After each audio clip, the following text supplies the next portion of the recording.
Welcome to the world of facts and mysteries.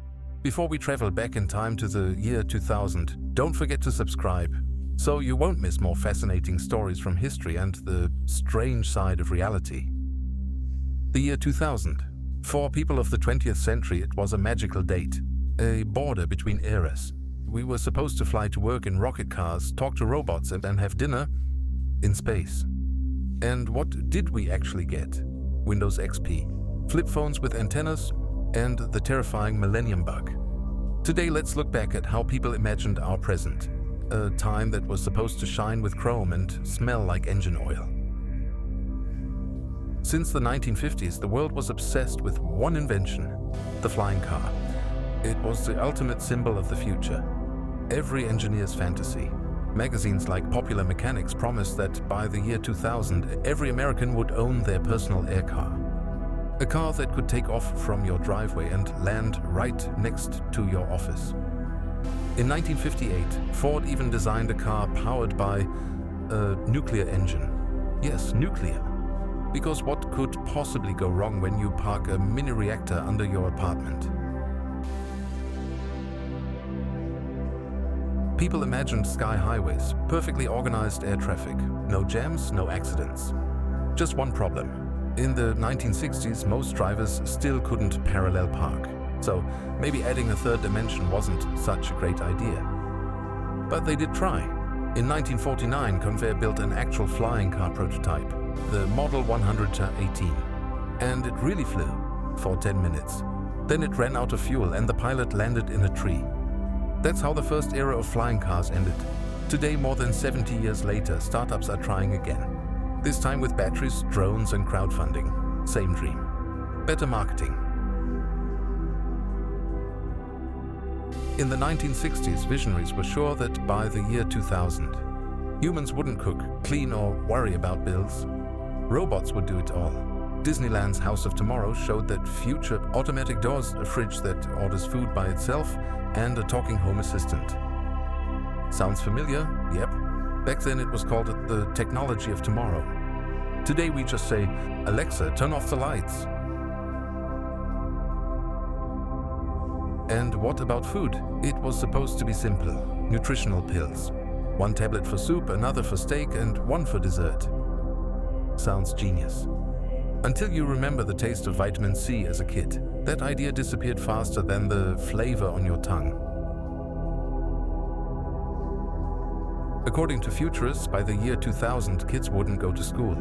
They'd stay home and learn from a screen. A teacher on TV, assignments on the computer, some even imagined learning helmets that upload knowledge straight to your brain. Sounds like the Matrix. But with homework, and while it seemed impossible, in 2020 we actually got remote learning. Nobody liked it. The future didn't predict Zoom lag or broken microphones. After 1969, when humans landed on the moon, the world was certain. This was just the beginning. NASA planned permanent lunar bases and even a mission to Mars by the year 2000. Magazines showed dome cities, gardens in low gravity, kids playing soccer in space. The timeline looked like this: 1985, Lunar City; 1995, Mars Base Alpha; 2000, hotels with a view of Earth. And yes, humans did go to space. But in 2000, instead of a moon base, we got Big Brother. Still a human experiment, just without spacesuits. Why didn't it happen? Because after the Cold War ended, so did the money and the rush. Space stopped being a race and became a budget problem. But the dream didn't die. Today, NASA and Elon Musk talk about colonizing Mars again. Maybe those old predictions were right. Just 100 years too early. In the 1950s and 60s, many believed teleportation would be real by the year 2000. Teleportation booths were supposed to take you instantly from home to work, or even to another continent. Science magazines printed blueprints of those futuristic pods. You'd step inside, press a button, and poof, you're somewhere else. Of course, that never happened. But today we have VR and video calls.